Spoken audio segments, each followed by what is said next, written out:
Chega mais nação, mídia esportiva trazendo todos os detalhes da vitória espetacular do Flamengo 8-0, maior goleada da história do brasileiro nos pontos corridos. Pedro, 3 gols, Samuel Lino, Arrascaeta, Bruno Henrique, Luiz Araújo, eles fizeram esses golaços. A mídia esportiva está espantada, rasgando elogios ao Flamengo. Se você é novo, convido que você se inscreva, ative as notificações, curta esse vídeo para não perder nada sobre o Flamengo. Créditos na descrição para ESPN Sport Center. Dito isso, vamos para o vídeo ver os melhores momentos da goleada avassaladora do Flamengo. Sim, companheiro, chega mais uma segunda-feira daquelas. Olha, a gente estava pronto aqui para falar de seleção brasileira, a segunda convocação do Ancelotti, eleição no Corinthians, Osmar Style, ele continua como presidente, nesse mandato tampão agora, né? E aí ia falar do Palmeiras, que fez 3-0 pra cima do Sport, mas aí veio o Flamengo e fez 8. Rapaz, 8-0, a maior goleada na história dos pontos corridos. Seu Elton Serra, temos muito assunto hoje, boa noite. Boa noite, Edu, para você, para o fã de esportes, justamente por termos muitos assuntos e 60 minutos com 11 gols, eu só dou boa noite para você tocar o Sport Center pra gente ganhar tempo, hein? Então vamos nessa, vamos com a classificação do Campeonato Brasileiro, porque líder e vice-líder venceram. Os dois, aliás, os 8 primeiros venceram nesta rodada do Campeonato Brasileiro. Então o Flamengo vai a 46 pontos, isso com 20 jogos. O Palmeiras tem um jogo a menos, mas tem 42. Cruzeiro ali na cola com 41, o Bahia 36, Botafogo e Mirassol 32 pontos, esse é o G6. São Paulo é o 7º com 32 também, Bragantino 30, Fluminense 27, Ceará 26. Na segunda página, Corinthians 25, Galo, Internacional e Grêmio lado a lado com 24. O Santos tem 21 pontos, o Vasco 19. Na zona do rebaixamento estão Vitória, 19 também, Juventude 18, Fortaleza 15 e Sport 10. Começamos então com o chocolate do Flamengo no Maracanã, 8-0. Assunto para o Pedro Henrique Torre. Valeu, pessoal. O Flamengo fez história na noite desta segunda-feira aqui no Maracanã. Goleada de 8-0. Você não ouviu errado. 8-0 sobre o Vitória, a maior nos pontos corridos no Campeonato Brasileiro. O Flamengo, claro, chegou a 46 pontos, abriu vantagem na liderança do Campeonato Brasileiro e o Vitória fica como primeiro time na zona de rebaixamento com 19 pontos.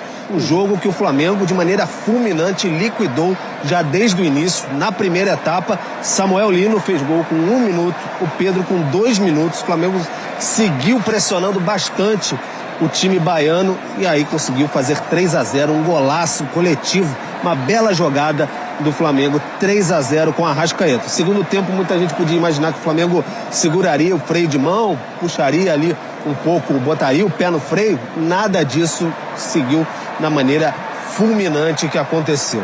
Mais uma vez, Pedro, Samuel Lino, Pedro de novo, Luiz Araújo, e aí também deixou a sua marca com Bruno Henrique no finalzinho, um pênalti ali, observado pelo VAR, bola bateu no braço do lateral Ramon.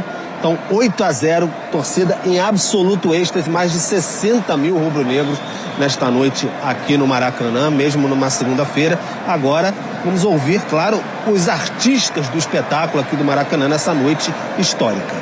Realmente foi um jogo fantástico, um jogo completíssimo em todos os sentidos, onde os jogadores estavam desfrutando dentro do campo. Começou o jogo e fomos muito efetivos, e isso obviamente que nocauteou o adversário. E o que eu mais gostei foi que não em nenhum momento pararam de tentar o controle, tentar tirar a bola do adversário, tentar fazer gols. Em nenhum momento meus jogadores faltaram respeito com firulas, ninguém virou a cara, ninguém provocou nem nada, simplesmente olharam pro gol. E isso é o que mais me deixa orgulhoso sobre o jogo de hoje. Jogadores determinantes estão num grande momento, uma grande fase, e temos que aproveitar esse momento. Eu tô buscando me entender com todos os companheiros. Hoje a gente teve essa sintonia aí e esse entrosamento dentro desse jogo, mas busco me entrosar com todos os jogadores, com todos os companheiros E nesse jogo a gente teve uma boa conexão ali. Espero que os próximos jogos e o futuro aqui no Flamengo venha a gente melhorar essa conexão e fazer muitos gols, muita assistência, que é muito mais importante. Esse assunto, como eu falei, já está totalmente encerrado. Como a gente pode ver, eu sempre entrei em campo para dar o meu melhor pelo Flamengo. Como eu sempre falo, minha força vem de dentro de mim e Deus me deu força para superar esse momento também. E cada momento que eu passo, que eu vivo, serve para amadurecer, crescer como jogador e como pessoa, né? Eu tenho essa consciência e graças a Deus eu mais uma vez pude mostrar, né, que eu tô aqui para dar o meu melhor sempre, né, independente do que foi falado ou não. Eu sei quem eu sou, eu sei o que eu posso oferecer e graças a Deus eu venho mostrando, né, desde quando eu cheguei aqui no Flamengo, o meu melhor, dando o meu máximo, correspondendo dentro de campo, que é onde eu prefiro dar resposta do que no microfone. Uma sonora goleada aqui no Maracanã, histórica goleada, 8-0 do Flamengo sobre o Vitória. No próximo fim de semana, os líderes encaram aqui no Maracanã, no domingo, o Grêmio, enquanto o Vitória recebe no Barradão o Atlético Mineiro. O Grêmio, não em boa fase, longe disso, é o próximo adversário. Teve aquele 5-0, né, que o Jorge Jesus falou 5-1, mas ali era Libertadores. Aqui a gente tá falando de história do Brasileirão de pontos corridos.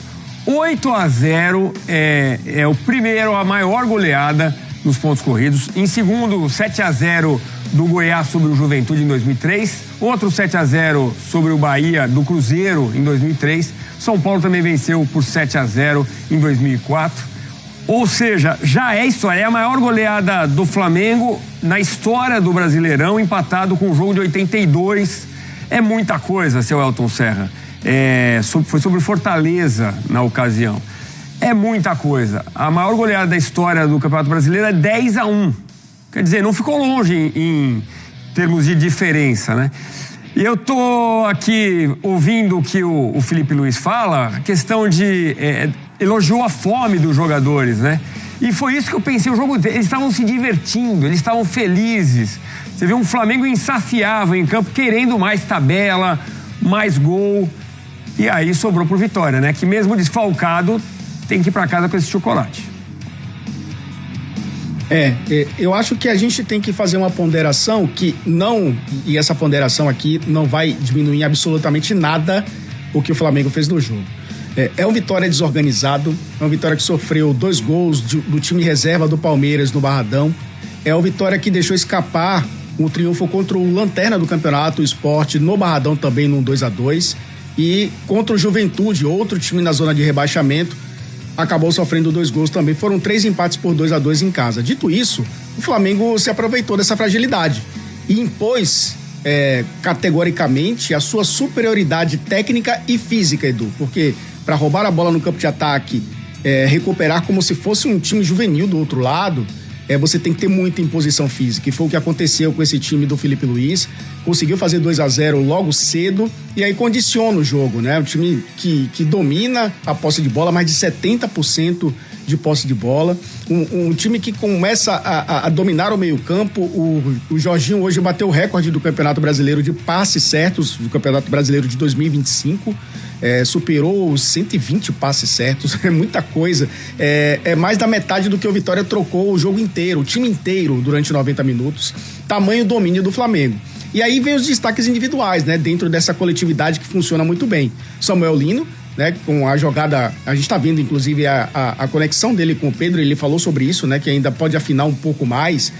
O próprio Pedro, que foi muito bem no jogo, acho que os 2 destaques, inclusive, da partida individualmente, acho que além do Jorginho, né, o regente desse meio campo, mas um Flamengo que essa fome, ela se traduz, obviamente, num time que quer se impor dentro de um campeonato brasileiro onde é favorito, olhando também do ponto de vista de critérios de desempate, né, lá na frente, o saldo do Flamengo é absurdo. Edu, o Flamengo sofreu 9 gols no Campeonato Brasileiro inteiro. O Vitória sofreu 8 em 90 minutos. Então mostra realmente a superioridade de um time em relação a outro. E você respeita o adversário da forma como o Flamengo fez, atacando o tempo inteiro, colocando em prática toda a superioridade que a gente coloca em teoria com relação ao elenco que tem.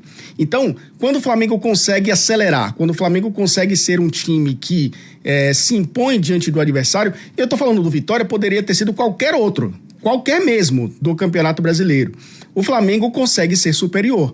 E por isso tem esse saldo absurdo, tem esse ataque de mais de 2 gols, agora mais de 2 gols por jogo, uma defesa que praticamente não sofre dentro do Campeonato Brasileiro e que crava esse recorde. E a gente pode falar de marcas numéricas ou marcas que ficam também, cicatrizes, né, que ficam do lado do Vitória e do lado do Flamengo, do próprio Pedro, né? Ele até fala sobre isso, ele tenta fugir um pouco do assunto com relação ao que viveu com o Felipe Luiz e que eu acho que ele dá uma resposta dentro de campo espetacular. É uma vitória histórica, é uma derrota histórica também, de um time que foi muito superior durante 90 minutos. E o árbitro sentiu isso, né, Edu? Terminou antes dos 45 no primeiro tempo e terminou os 45 no segundo tempo. Tamanha superioridade do Flamengo. Nem precisou de acréscimos, né, para consolidar uma vitória histórica. Me fez lembrar aquele áudio do Everton Silva. Você vai lembrar, era lateral do Boa Vista, que toma uma derrota importante do Flamengo. Ele que tinha sido campeão pelo Flamengo em 2009, né? E aí ele fala... Pô, você não entende nem o que os caras falam. A Arrasca entra no 3, pula uma casa, que os caras vão falando que você nem sabe. E é essa impressão que me deu. Os caras do Vitória ali completamente perdidos, né? A ponto do Lucas Arcanjo ter feito defesa importante, o Lucas Halter tirou uma bola em cima da linha. Quer dizer, poderia ter sido mais ainda. E isso que impressiona, né? Fica até difícil destacar individualmente. A gente pode citar o Pedro, que foi o dono da bola no hat-trick, né? Levou a bola para casa, inclusive, né? E a gente tem números do Pedro na tela, profissão camisa 9, é o maior artilheiro do Maracanã, né? Passou dos 100 gols do novo Maracanã, 3 gols na noite de hoje, 1 assistência, 7 finalizações, 4 no alvo, grandes chances foram 3, 16 ações na área rival. É isso, né? Até no linha de passe o pessoal tava brincando que de repente se o Ancelotti tivesse divulgado a lista amanhã, talvez o Pedro entrasse. Agora, daqui a pouco a gente vai falar da lista, inclusive. Se machucar um titular ali, um centroavante da seleção brasileira, o Pedro tá aí, né, pedindo passagem. Já tinha marcado contra o Internacional, num jogo de Libertadores. Aliás, ele marcou 3 gols contra o Internacional, né, porque tinha marcado 2 no Campeonato Brasileiro e 1 também na Libertadores. De lá pra cá, né, daquela jogo contra o Bahia, a volta da Copa do Mundo de Clubes, que foi aquele jogo contra o Fluminense, que ele entrou e fez 1-0, passou em branco durante todo esse tempo até fazer os 2 gols contra o Internacional. O recorte dos últimos 3 jogos, claro, é positivo, né, Edu? Mas eu acho que traz uma rota de crescimento, uma evolução de um jogador que passou muito tempo lesionado, que teve que brigar agora por uma posição de titular, e eu acho que ainda está brigando, né? Eu acho que nos últimos 3 jogos ele tem demonstrado que é o titular dessa equipe, é o 9, é um cara que, inclusive, mostrou o que o Felipe Luiz pede tanto, né? Marcação, pressão, o Arrascaeta também, inclusive, indo abafar a saída de bola, aquele quarteto, né? O Arrascaeta, os 2 pontas, né? O Plata de um lado fazendo isso, o Samuel Lino do outro, e o próprio Pedro, né? Tentando pressionar a defesa adversária, roubando a bola no campo de ataque, forçando o erro do Vitória. Então acho que esse conjunto ajuda também a fazer com que ele evolua individualmente, né? Porque o coletivo vai ajudá-lo demais. E o curioso, né, Elton? No ataque. O curioso é que ele não é titular no Flamengo absoluto. Na Libertadores, o Felipe optou pelo Bruno Henrique, né? Ou seja, tem briga aí, né? Então, como eu falei. Como eu falei, eu acho que é um jogador que, nesse momento, briga por posição, mas pra mim, eu não tenho dúvidas. É o melhor jogador da posição no futebol brasileiro. A gente pode discutir se pressiona mais, pressiona menos, mas o cara se torna o artilheiro do Maracanã. O cara que passou tanto tempo lesionado e faz os gols com os recursos que ele mostrou deu elástico, cavadinha, drible de corpo. Ele foi realmente um jogador que se espera dele, né? Principalmente com a bola. Foi o grande destaque junto com o Samuel Lino, sim, Edu. Nos números, o Samuel Lino até tem mais participações em gols, mas eu acho que Pedro ele consegue mostrar que é um 9, aquele 9 que qualquer time gostaria de ter. E eu não falo só do futebol brasileiro, não.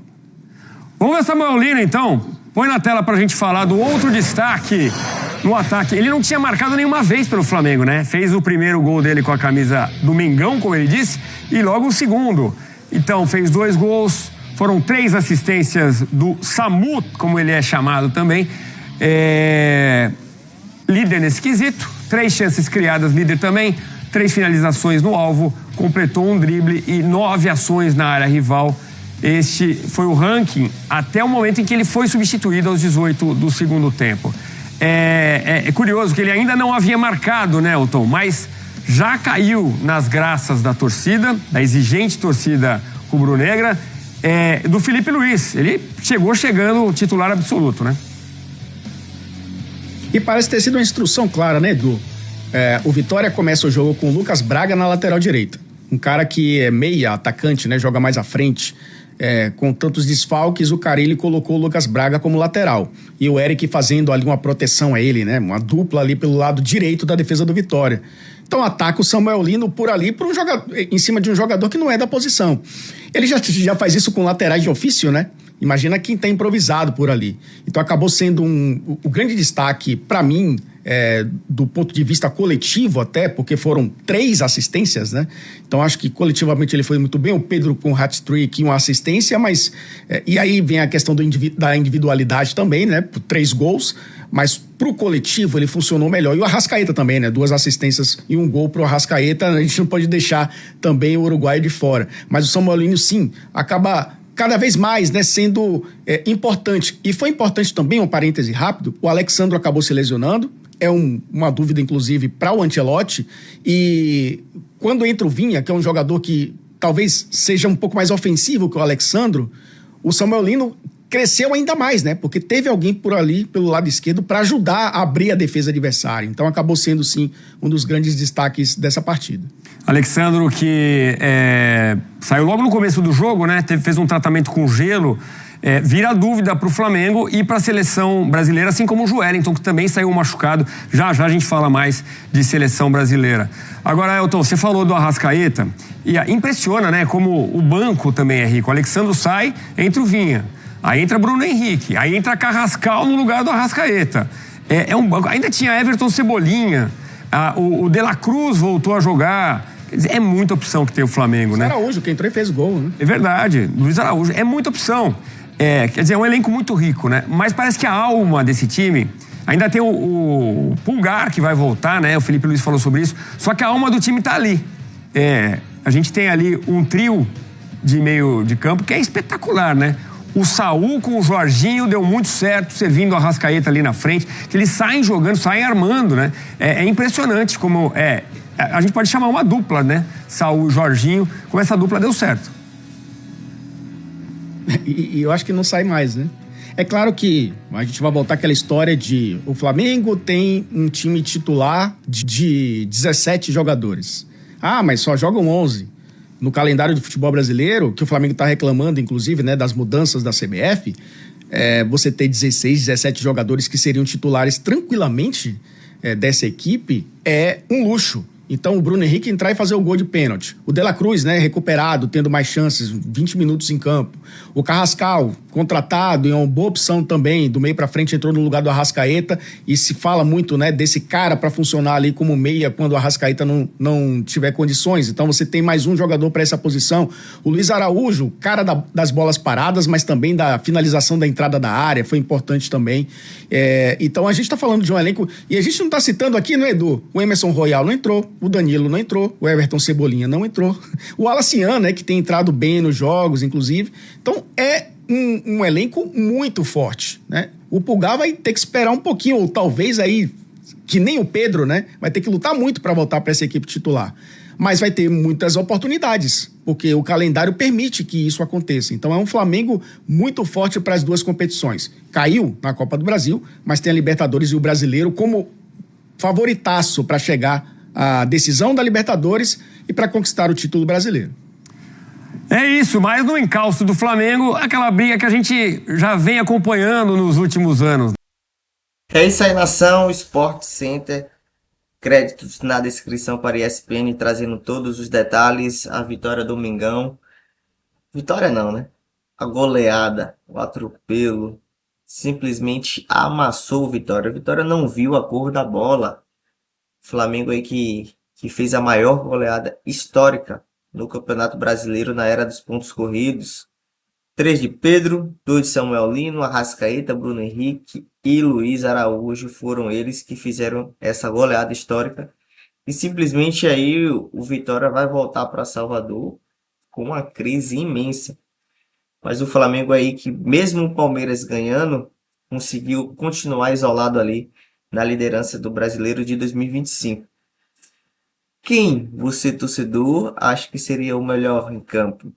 Pedro? Jogou muito, hein? Que golaço, hein? Os golaços que ele fez. Samuel Lino, 2 gols, 3 assistências. De Arrascaeta, que golaço de Arrascaeta também, de esquerda. Saul, que falar de Saul e Jorginho, a bola passa no pé deles ali de uma tranquilidade, de uma modéstia, jogam de terno, cabeça erguida, jogando muita bola, é a dupla titular. Eu acredito também, concordo com o jornalista ali, que informou que Eric Pulgar vai lutar e lutar muito, mas a dupla titular de volantes é isso aí, Jorginho e Saul. Rascaeta na frente, Lino na ponta esquerda, Plata na ponta direita, briga ali Bruno Henrique e Pedro. E aí a lateral esquerda, a gente já sabe, Alexandre se contundiu, mas tem Vina, tem Ayrton Lucas. Na lateral direita, Varela. Emerson Royal vai também lutar e batalhar muito para ser titular. Dupla de zaga, os 2 Léos, Rossi. E o elenco recheadíssimo. Eu acredito que é o melhor elenco do Flamengo em todos os tempos. Porque se você for olhar, tem todas as funções que precisava, até mesmo aquilo que a gente sempre pedia, né? Flamengo precisa de um substituto para De Arrascaeta. Flamengo precisa de um substituto para De Arrascaeta. Conseguiu. Carrascal tá aí. Samuel Lino tá contundido, não jogou bem. Cebolinha. Não tem Cebolinha? Bruno Henrique. Não tem Bruno Henrique? Tem Michael. Pedro. Não tá jogando bem? Tem Bruno Henrique que faz a função de centroavante. Não tá jogando bem? Tem Plata. Na ponta direita, Plata. Não tem Plata? Luiz Araújo. Enfim. O Wallace Ian. Ainda tem o Wallace Ian. Como volantes do Flamengo tem Eric Pulgar. Tem Alan, tem Everton Araújo. Fora Jorginho e Saul, que jogaram demais. Então o Flamengo realmente conseguiu montar um elenco para ser campeão e será campeão. Acho que não tenho dúvida disso. O brasileiro já é do Flamengo, a Libertadores aí, a chave do Flamengo é muito boa para que ele possa conseguir aí 4º título da Libertadores e consiga aí ter um ano mágico como foi em 2019. E eu acredito que aconteça isso. Historicamente falando e pelos pontos, Felipe Luiz está conseguindo superar o futebol de Jorge Jesus de 2019. Esse jogo encantou muito, esse jogo lembrou muito de 2019. Com respeito ao adversário, ninguém fez firula, ninguém ficou trocando bola para um lado para o outro.